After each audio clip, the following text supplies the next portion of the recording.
ભરૂચના અંકલેશ્વરની વાત કરવામાં આવે તો અંકલેશ્વરમાં આર્મીમાં નોકરી અપાવવાના બાને ₹7 લાખ પરત ના આપવા પડે તે માટે એક શખ્સ અને તેના અન્ય નાગરિકોની મદદથી ભાવિ દંપતીને આખી રાત નર્મદાના કિનારે બંધક બનાવી મારપીટ કરી હોવાના બનાવમાં અંકલેશ્વર બી ડિવિઝન પોલીસે 5 આરોપીને ઝડપી કાયદેસરની કાર્યવાહી હાથ ધરી છે।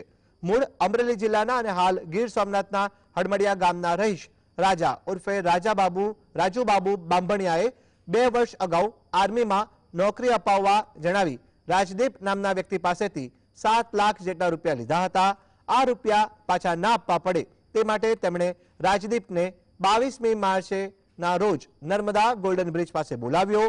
રાજદીપે તેની થનાર પત્ની મમતા સાથે ગોલ્ડન બ્રિજ પાસે પહોંચતા જ રાજાએ કહેલું કે આપણે સાહેબને મળવા જવાનું છે, જે તારી પત્નીને ચાની લારી ઉપર બેસાડ, તેમ કહીને ગોલ્ડન બ્રિજ નીચે નર્મદા કિનારે તે લઈ ગયો હતો।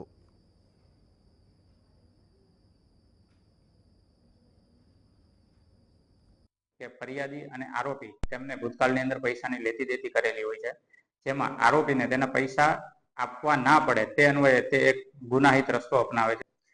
જે ગુનો દાખલ થતાની સાથે જ તમામ આરોપીઓને તાત્કાલિક પકડી લેવામાં આવે છે, તમામની અટક કરવામાં આવે છે, ઉપરાંત રિમાન્ડ લઈ અને આગળની કાયદેસરની કાર્યવાહી હાલ ચાલુ છે।